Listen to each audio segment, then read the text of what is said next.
Les lampes à lave sont peut-être l'appareil d'éclairage le plus culte au monde. Depuis leur invention en 1963, des millions ont été vendus sur la planète. Et bien que leur popularité ait connu des hauts et des bas, leur style immédiatement reconnaissable est éternel. Mais comment ces lampes emblématiques sont-elles fabriquées?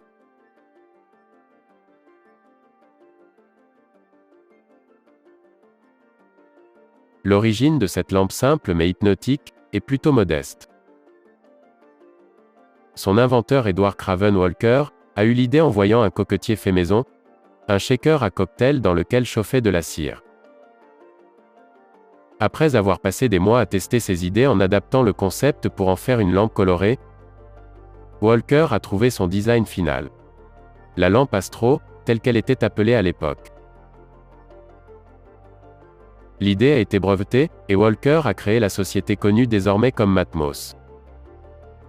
Matmos fabrique des lampes depuis plus de 50 ans. Et bien que de nouveaux modèles aient suivi, la lampe originale reste la plus vendue. Alors, comment la fait-on? Le processus commence avec des bouteilles en verre. Le verre est soufflé pour prendre la forme de chaque lampe. Des gouttes de verre en fusion sont déposées dans un moule. L'air est insufflé par le haut de la bouteille pour la façonner. Et les nouvelles bouteilles sont ensuite lâchées et refroidies. Bien que le processus soit mécanisé, tout est vérifié à la main. Les bouteilles sont inspectées et celles qui ont des défauts sont jetées. Le contrôle qualité est crucial car chaque bouteille doit s'imbriquer parfaitement dans son boîtier, et le verre doit résister au chauffage et refroidissement incessant. Ensuite, vient le repoussage du métal. Durant cette étape, on prend une fine feuille d'acier et on la plie autour d'un mandrin pour la façonner. Chaque socle est repoussé à la main. Et les pièces sont ensuite polies. Une fois ces deux composants terminés, la lampe peut être remplie. En plus du liquide est ajouté un ressort métallique qui aide à répartir la chaleur. La formule exacte du liquide est un secret bien gardé, avec son ingrédient clé, la densité. Une lampe à lave contient deux composants principaux, une cire colorée, dans une solution colorée.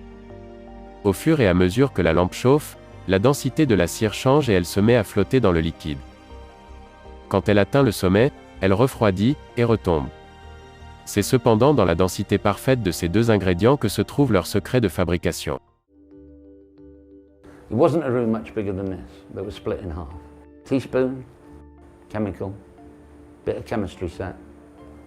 A little bit of this, a little bit of that, does it work?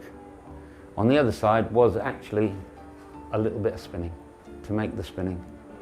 And it sort of evolved from there, really. Our unique production side is the bottle filling. There are only a few people here on site that actually know the ingredients, and there are loads of people in this company that are not allowed to know how that product is made. Une fois les deux liquides mélangés, la bouteille est immergée dans de l'eau chaude. Ce bain-marie sépare proprement les liquides et décolle toute éventuelle cire sur le côté de la bouteille. Les couvercles sont collés et les bouteilles sont prêtes à l'emploi. Matmos a vendu des millions de lampes au fil des ans.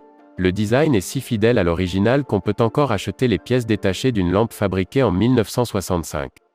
Et à son apogée, dans les années 90, elle vendait plus de 800 000 lampes par an. I think it represents the 60s, the 1960s, when the world was changing.